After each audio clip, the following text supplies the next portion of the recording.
Oui, des gènes qui se modifient. Donc, je disais que quand peut-être on lit la parole, peut-être le verset 9, Josué 1, verset 9, il dit « Je t'ai donné cet ordre, prends courage et tiens bon, ne crains rien et ne te laisse pas effrayer. » On s'arrête là. Dieu parle le langage émotionnel à Josué. Si je prends courage, qu'est-ce que je fais quand je lis ça? Je reste tranquille. 1. Je m'imagine en train d'être courageux. 2. Je ressens l'émotion du courage monter en moi. La pensée plus l'émotion crée ton état d'être. Ton état d'être libère des produits comme des hormones dans ton corps. Ça fait en sorte que ça transmet le langage de tes cellules. On a encore dit, le message encore de ton cerveau dit à tes cellules que deviens courageux, deviens courageux, deviens courageux, deviens courageux, deviens courageux. Ça fait en sorte que toute ta génétique, même si génétiquement tu n'étais pas courageux, le courage se crée. Se crée. C'est d'où maintenant le mystère, on dit la parole devient chair. Et quand ça s'est créé dans tes cellules, ce qui se passe maintenant, c'est que l'obéissance sera facile. Or, quand beaucoup lisent la parole, la première chose, c'est qu'ils font, comment je vais faire? Comment je vais faire? Dès que tu dis à ton cerveau comment, il se braque. Donc plutôt tu dois dire, je vais le faire, j'ai la capacité de le faire. Oui. En fait, tu acceptes ce que Dieu dit d'abord. Effectivement. Mais là, c'est une acceptation émotionnelle. Tu acceptes l'émotion de la révélation. Par exemple, j'ai fait une expérience le 21 janvier, c'était au jour de mon anniversaire, coach. Je suis parti chez ma mère spirituelle, elle a prié pour moi. Là, je venais d'apprendre les secrets scientifiques. Quand elle priait pour moi, elle déclarait des prophéties, notamment tu auras une notion, tu vas écrire facilement et tout. Quand elle priait, je n'entendais pas avec mes oreilles, j'entendais avec mon corps. Je ressentais à cette puissance-là. Je ressentais. Et je m'imaginais en train de l'accomplir. C'est pourquoi le lendemain, ça a commencé à prendre vie en moi. Parce que neurologiquement et biologiquement, mon cerveau s'est reconfiguré. Accepter. Ça devient maintenant cher et c'est plus facile. Je vais finir par le concept de ce que le coach William m'a parlé de la présence de Dieu. Je vous assure, ça a un grand bien dans le cerveau. Le secret du cerveau, on l'appelle le PDG. C'est le lobe frontal, c'est celui-ci. Le lobe frontal représente 30% du poids total du cerveau. On l'appelle le PDG. Donc c'est lui qui prend les décisions, c'est lui qui contrôle ton cerveau. Et maintenant, lui on l'appelle en science le nouveau cerveau. Il a 15 millions d'âges. L'ancien cerveau, c'est le cerveau émotionnel où il y a l'amygdale, ça a 450 millions d'âges. 95% de notre temps, on vit avec cette partie allumée. Donc c'est le plus vieux cerveau. Quand je méditais, le Seigneur me dit, Joseph, je dis vous êtes des nouvelles créatures. Qu'est-ce que tu comprends? Je lui dis, j'entends nouvelle créature, nouveau cerveau. Ok. Je fais la liaison, qu'est-ce que ça veut dire? Il me dit, si une personne veut vivre la nouvelle création, il doit vivre avec son nouveau cerveau. Donc Dieu a tout prévu dans le cerveau de l'être humain pour accomplir des choses impossibles. Le lobe frontal, c'est la partie de ton cerveau où réside ton attention. C'est la partie de ton cerveau qui réside la concentration. Et c'est la partie du cerveau qui réside quoi? Ta véritable identité. C'est la partie du cerveau qui est programmée à accomplir des exploits. Comment on fait maintenant pour activer ça? Quand tu entres dans la présence de Dieu, par exemple, ne chante pas, ne prie pas, contemple-le. Les neuroscientifiques appellent ça la contemplation. Ça veut dire, le coach a dit, entre dans la présence de Dieu. Contemple, concentre-toi, choisis peut-être un aspect que tu veux développer, un fruit de l'esprit. Je prends l'exemple, l'amour. Commence à contempler comment Dieu est grand. Comment l'amour de Dieu est grand dans ta vie. Commence à contempler tous les aspects. Qu'est-ce qui se passe à ce moment? C'est que tu es en train de dire à ton lobe frontal que, oh mon ami, parle, c'est lui le chef. Donc lui, sa responsabilité, quand il s'active, il dit à toutes les parties de ton cerveau, taisez-vous. Les recherches ont montré que les personnes qui ont un cerveau, le lobe frontal plus élevé, ils sont moins perfectionnistes. Ils ont moins de pensées, moins de flot de pensées inconscientes. 3, le critique intérieur, la voix qui dit seulement que tu ne peux pas arriver, diminue. Donc le simple fait de contempler Dieu, de venir rester comme ça, prendre un aspect de sa personnalité, tu repasses dans ton cerveau, tu es en train de donner le pouvoir à ton nouveau cerveau qui contrôle la véritable identité divine que le Saint-Esprit t'a donnée. Or, c'est lui aussi, c'est ici là que le Saint-Esprit garde l'onction. Dans la partie frontale. Le lobe frontal. Écoute, ce que j'ai remarqué, pourquoi il y a des personnes qui, malgré, ils ont reçu le baptême du Saint-Esprit, ils ont toujours peur du diable.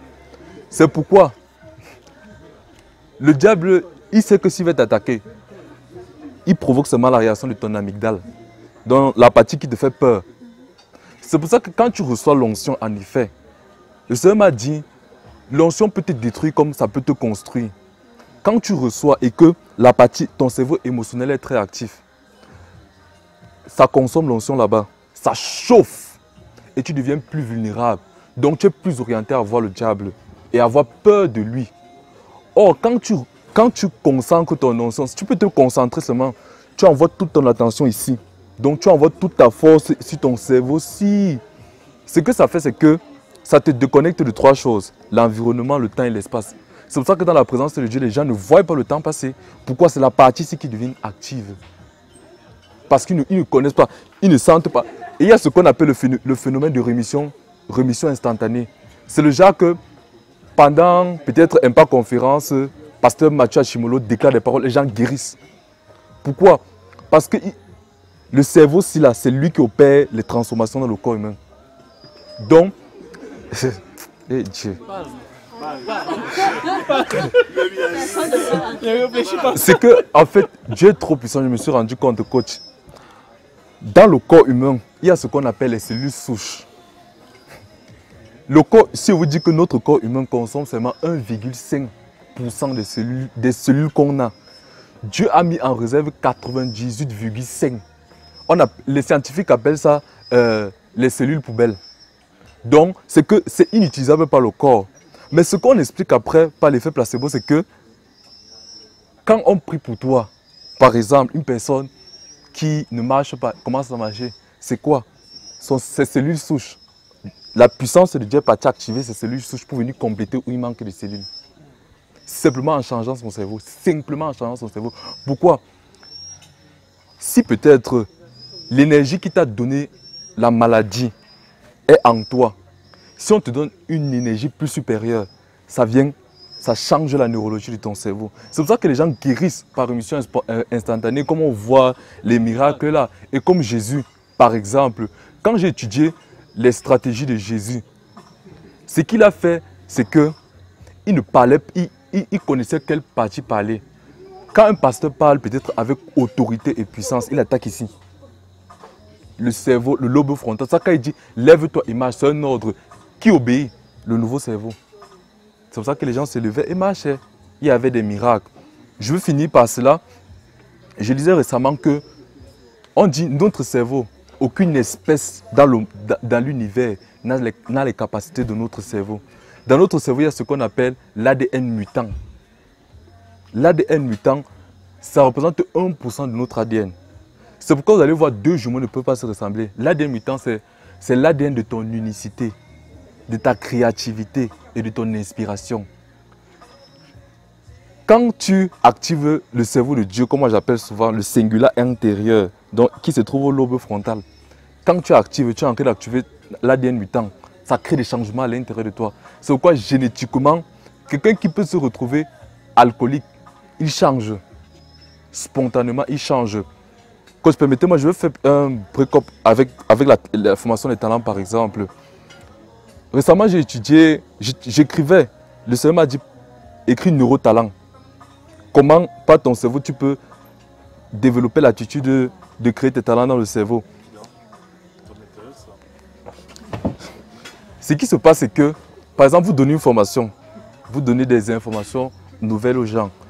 Prenons une personne qui reçoit, tu as le talent de photographie, ok. Quand tu reçois cette information, en fait, tu n'informes pas, ton cerveau il n'est pas surpris. Ce n'est pas nouveau pour lui, il le connaît. Mais ce n'est pas ça le plus important. Pour qu'un talent soit actif dans ta vie, il faut les cellules, il faut les connexions neurologiques correspondantes.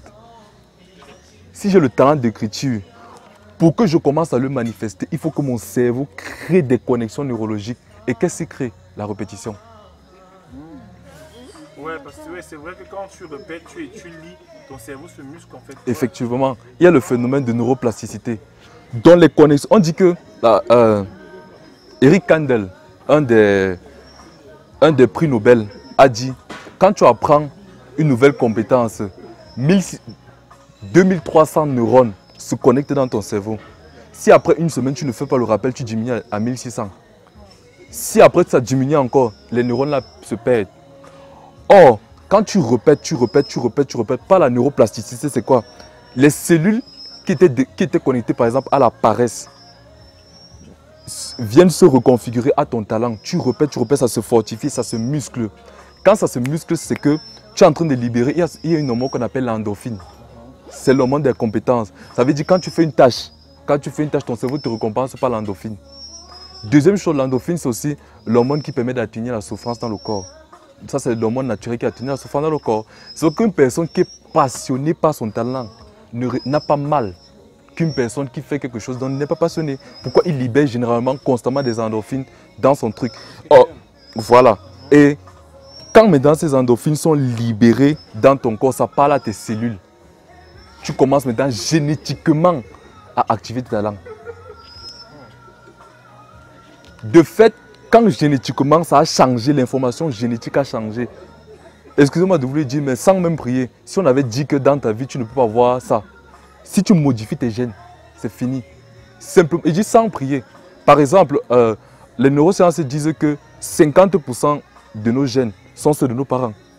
Et 50%, ça nous appartient. Martin Seligman a dit 60% de notre bonheur dépend de la génétique de nos parents. 40% nous appartiennent. David Goggins a parlé de la loi de 40%. Ça, c'est aussi une loi par rapport au talent que j'ai découvert. Généralement, les scientifiques ont démontré que l'être humain déploie 40% de son potentiel. Au plus de 40%, il déploie sa faculté surnaturelle. C'est pourquoi quand une personne commence à devenir très passionnée par ses talents, il entre maintenant dans la phase des 60%. Or, qu'est-ce qui permet de dépasser les 40%? C'est la répétition. Première chose. Deuxième, changer d'environnement. Changer l'environnement permet d'accélérer les talents. Troisième chose, il y a l'état d'esprit. Il y a l'état d'esprit qui joue.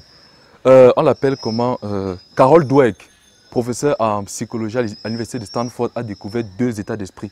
Il y a l'état d'esprit fixe. Il y a l'état d'esprit en croissance. Pourquoi quand vous faites la formation, beaucoup de personnes, entre guillemets, ne produisent pas? Parce qu'ils ont une mentalité fixe. La mentalité fixe, c'est qu'on les a habitués à leur dire que tu es talentueux, tu es intelligent, sur les facultés fixes. Tu es intelligent, tu es sage et tout. Quand tu donnes cette information à ton enfant, ce qu'il fait, c'est que son cerveau est plus concentré à fuir les problèmes.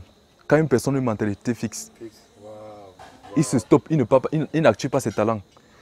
Deuxième chose, on a fait dans la même étude que Carol Dweck a menée, elle a dit les personnes qui ont une mentalité de croissance, qui se sont concentrées sur quoi? La persévérance, les efforts, le travail, étaient plus faciles à résoudre des problèmes et à saisir les opportunités que ceux qui avaient une mentalité fixe. C'est pourquoi je me suis rendu compte que tu peux faire n'importe quelle formation, mais si tu n'as pas une mentalité d'une personne, oublie un peu Dieu, que Dieu est là. Disons maintenant qu'on va faire les efforts, faisons les efforts. Quand tu habitues ton cerveau, il change l'état d'esprit. Ça devient maintenant un état d'esprit en croissance. D'où maintenant ça facilite génétiquement l'installation des talents et la proactivité de cela. Tu deviens maintenant comme ça. Par exemple, le coach a dit dans la formation que, selon, je crois que c'était John Maxwell, qu'il faut la stratégie d'une heure par jour. Et pour devenir excellent, c'est 5 ans. Quand j'ai regardé ça la première fois, j'ai dit à Dieu que je ne peux pas attendre 5 ans. Qu'est-ce que j'ai fait? Comme on a dit, 1 heure par jour, j'ai multiplié par 3. Bill Gates, pas Bill Gates, on l'appelle comment? Malcolm Gladwell, il a découvert la loi de 10 000 heures. Oui, la loi de 10 000 heures, ouais, je connais ça. On dit que les plus talentueux comme les Beatles, les gars comme Bill Gates, ils ont travaillé le talent 10 000 heures. Ouais, 10 000 heures. Moi maintenant, qu'est-ce que j'ai fait? J'ai dit qu'en 1 an, c'est 365 jours. Si je fais 1 heure, ça fait 365, je multiplie par 3, ça me donne dans les 900 heures. Si je pars 4, je suis à 1000 heures, en 1 an, il devient expert. Et par la grâce de Dieu, honnêtement, c'est ce que je suis devenu.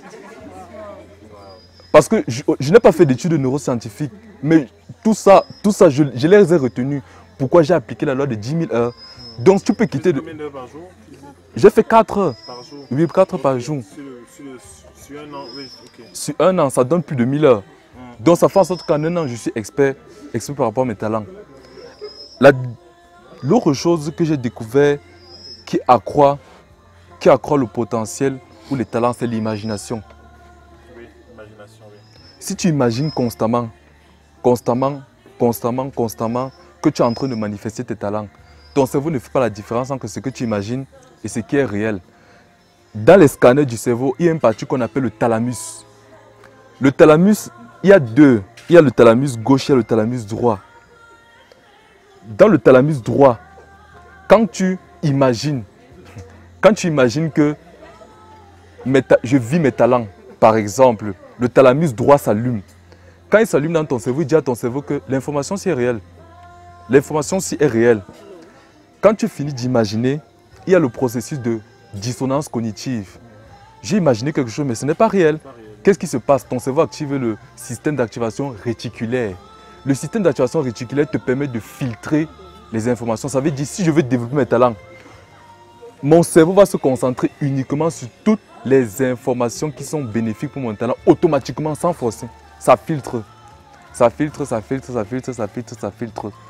Donc, voici ce que je pouvais... Merci beaucoup. C'est excellent. Partager. C'est excellent, franchement.